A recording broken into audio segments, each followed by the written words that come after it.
Hey everyone, welcome back to A Little Atypical. My name is Leja, you can call me Lay. If you can tell by the title of the video, what we're going to be talking about today is tips for identifying and managing a mental spiral. I really wanted to talk about this because of my own experiences in the past 2 weeks. Honestly, people may have a mental spiral for various reasons. For example, excessive stress or anxiety, major life changes or transitions, grief or loss, challenges in personal relationships, financial pressures, health issues or chronic illness, high pressure jobs or academic environments, struggles with mental health disorders like anxiety or depression, feeling overwhelmed or unable to cope with current situations, or a lack of support or understanding from others. For me personally, I think my source of spiraling in the last 2 weeks has been financial pressures and health issues. If you're new here, hi. Basically, I decided to take a break from working because of all the health issues I've been having. Some of it was hurting my self-esteem, but realistically, it made it hard for me to function in a working environment. So I really just wanted to take some time to heal those things before pursuing full-time work again. I am a recent grad. I graduated in May of 2023, had some time off work, started working in August in a temp contract type role. I just had a lot of health issues while trying to transition into this new phase of life where I'm going from doing schoolwork, I'm going from pursuing doing multiple things. And honestly, school was always something a little more fun for me. Even though it was stressful, I actually really liked learning. So transforming to something so specific and the type of role I was doing too did not, I guess, support what I feel like I'm meant to do, because the type of job I did was an administrative role where you're constantly communicating, you're organizing, and I'm not saying I'm bad at those things. It's just things that deplete my energy. And in a job sense where I'm not brainstorming ideas, being creative, finding out information, that is something that will drain my energy. So for the past 2 weeks, I haven't posted. And it was like I had ideas, and I showcased this in December where I really started creating again, how I planned out topics for all 52 weeks. And I was really excited to have this laid out for me because I figured it would make content creation easier for me. But when you're in a headspace of spiraling, it's kind of like you have ideas, but you don't know how to execute the ideas. It's not like the ideas aren't there. I just didn't know how to express them. For example, I feel like I was very frustrated about this because I have time now. And besides taking care of my health, I want to do all the things that I said I would do if I had time. I do have a lot of theories on how to level up your life and how to glow up. So my hypothesis is there are essentially glow up factors, about 4 of them. If you have at least 2 of those things going on in your life, that you can improve your life. So I feel like by not taking advantage of this time where I am taking care of my health, where I can also be creating, I can also be starting a business, and there's so much possibilities on how to level up my life, that I was starting to feel overwhelmed. And then I had to start thinking, okay, so if I do a career, now that I know that administrative work is just not for me, what type of job should I pursue that I could do?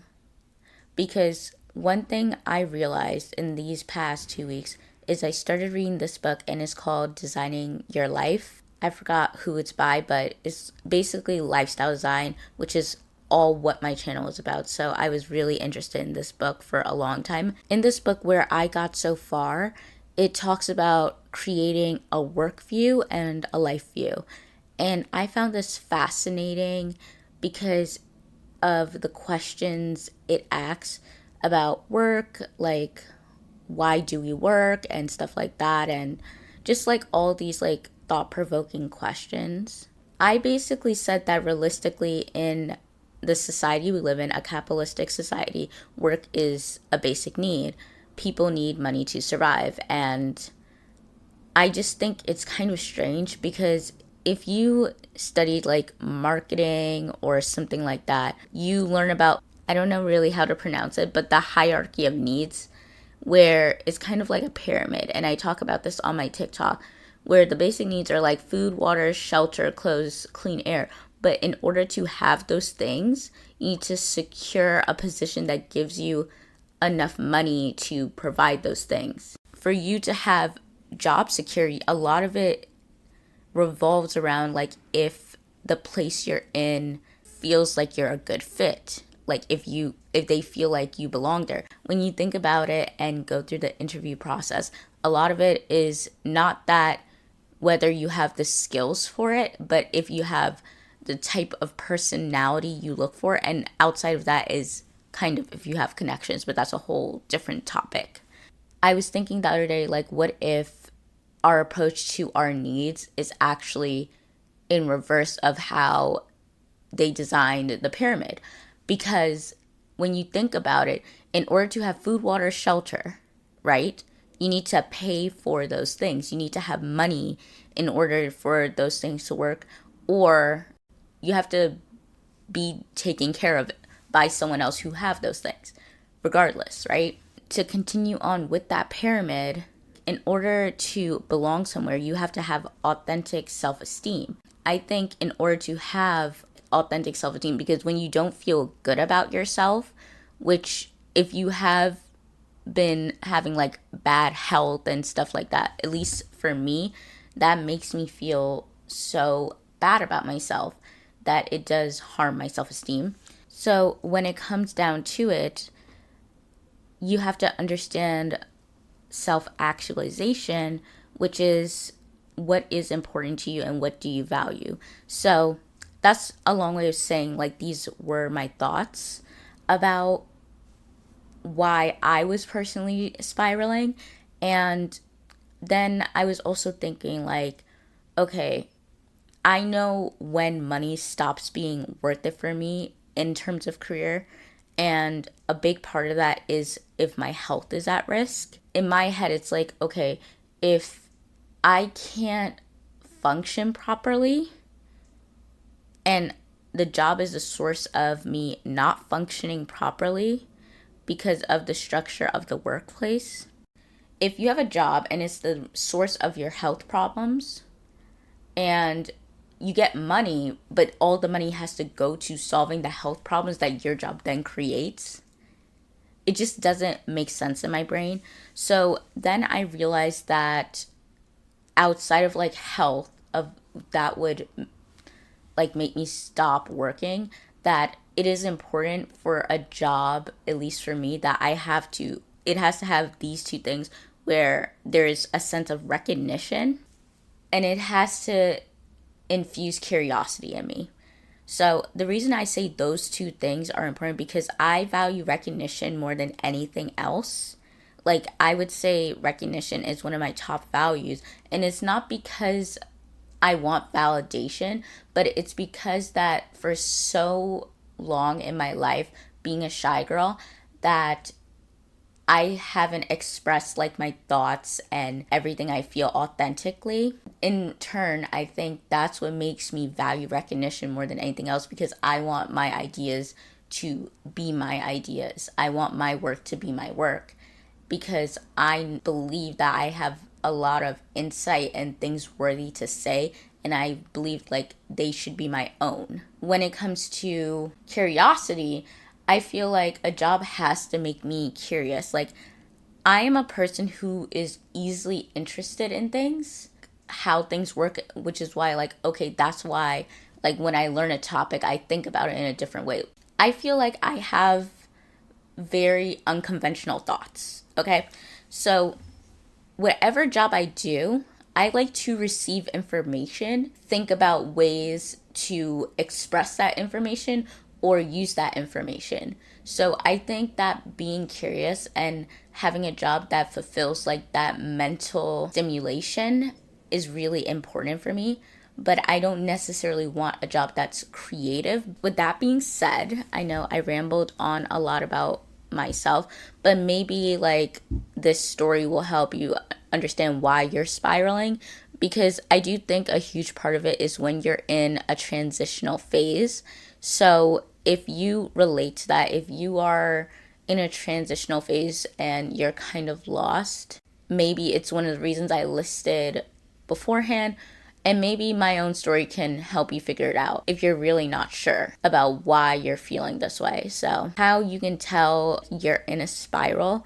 So, my personal signs of when I started to recognize, like, oh, I'm in this state again, was when I wasn't able to receive or give information. I wasn't able to create content, and we just been over that. When I was consuming content, it was like I was hearing it, but I wasn't like actually receiving it. And I guess the best way to describe that is doom scrolling in the context of our world. So I think that's a big sign of you are spiraling, because if you're just like looking at information but you don't have any thoughts about the information you're receiving, if you don't have like opinions about it, I feel like that's just a huge sign that you're just consuming and you're overthinking, and you don't have the mental capacity to give or receive information. And the next thing I would say is communicating becomes very limited. So, because I'm overthinking and I have a lot going on in my brain, communicating, even with a person I'm living with, became very limited, where I wasn't really talking to my mom, but we were in the same space a lot of time because I wanted to be in the same space. I figured like I would spiral more if I was completely alone, even though there was a period I was completely alone in these 2 weeks. But regardless, a lot of times if she would engage, I would try to cut the communication short. That's because of the next point is being irritable and in a low mood. When I am that way, I don't like talking to people because I don't want to project those feelings onto them, especially when it has nothing to do with them. I want to be around people, but I can't talk to you because if I do, then I would project those feelings, and no one really deserves that. Sleep problems and constant fatigue was another issue, but the thing is, that has been an ongoing issue because of my health. If that's something that is like new for you, that's probably a huge sign that you're starting to spiral. If that's like something not common for you, like if you're usually a normal sleeper, but I'm typically not. So it's kind of hard to identify if that's really spiraling. But anyways, lack of interest is my last one for me personally. And I have three more signs, but lack of interest, I realized like I could not think. So I was trying to do more hobbies, but even doing hobbies was hard. I wasn't engaging in them properly, which sucked because I bought a puzzle set that I was really excited to try. But then when it came down to it, I just could not get behind using it. And then I would just end up putting it away. Or even my Lego set, like I would try, but then it just wasn't like I just wasn't engaged while doing it. And some other things to look out for is when you neglect your self-care routines, if you are in a constant state of stress or anxiety, or if you've been participating in negative self-talk. So the reason why I have those others is because I personally wasn't experiencing those in this time, but I have in the past. Something I do take seriously is especially my self-care routines, and I would say like not talking to myself any type of way negatively. Moving on to ways you can manage this is the first thing to do is accept it, like accept what you're feeling. Because when you pretend that you are okay when you're very much not, you're just kind of delaying the process of becoming okay. You need to do what you can and be patient with yourself so you can get through it. But you can't do what you can if you can't acknowledge that something is actually wrong, you know? So accept where you're at, accept like you're feeling this way, that you're not in the best headspace. And it's okay to not always be in the best headspace, you know? Because the thing is, what you feel is temporary. Like, you'll work through it, and you have to believe that, but you have to accept where you're at. Next, eliminate what you can. I know, like, certain things you cannot eliminate, which is like if you have a job and you have a family to provide for, of course you can't just eliminate your job and not go to work. If you're a student, you can't just eliminate your schoolwork. So just eliminate what you can.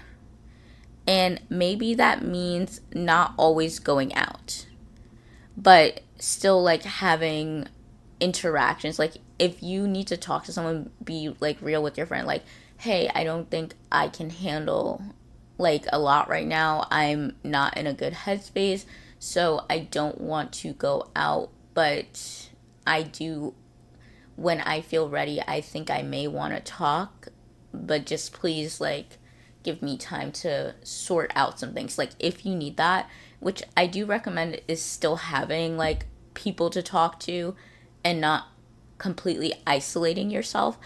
But I also understand if you are an introvert like myself, that sometimes it's hard to build up the energy to talk to people.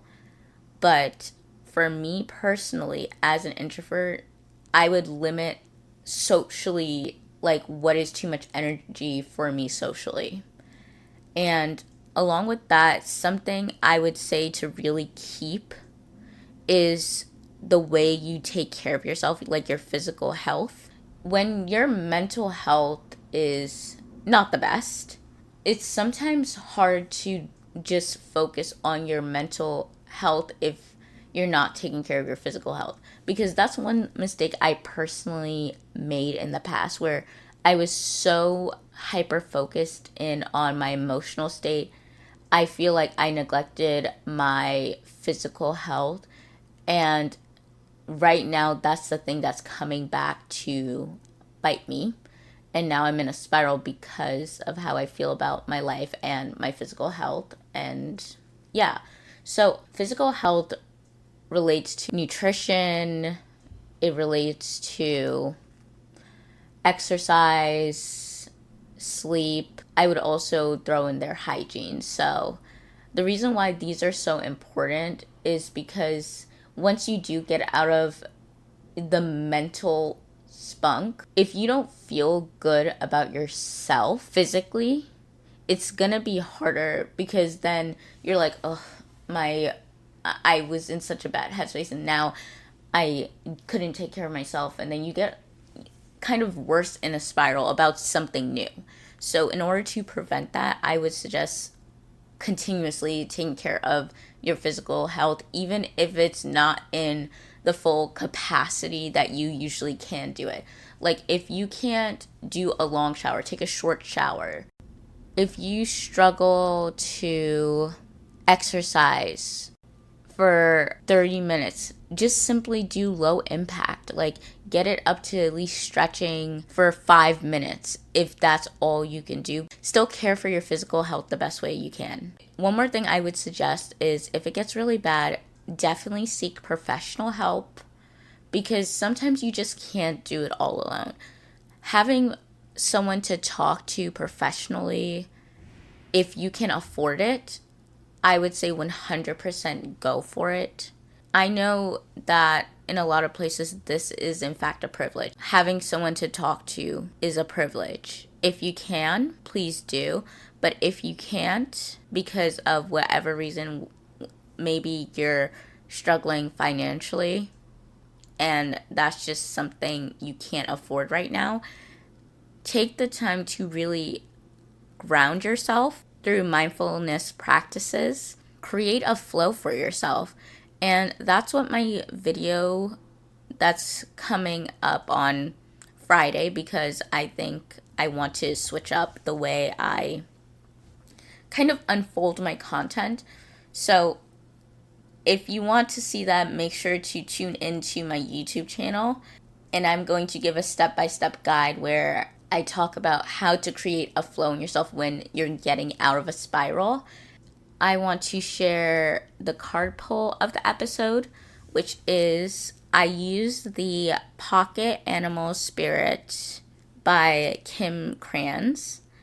And you guys know, like, if you're not into this stuff, like, you can click off. Anyways, so we got from this the tarantula, which I found so interesting because what the tarantula says is at a crossroad and claiming life's purpose. So I don't know if we got this because of my energy, but I feel like if you're listening to this, we are on the same energetic level where we are you're either in the space that I was throughout these 2 weeks, or you're in the space where I am now, where you're trying to like really get out of it and you're trying to figure out like, okay, how do I do this? So at a crossroad, what it says is the tarantula represents a moment when a great decision must be made.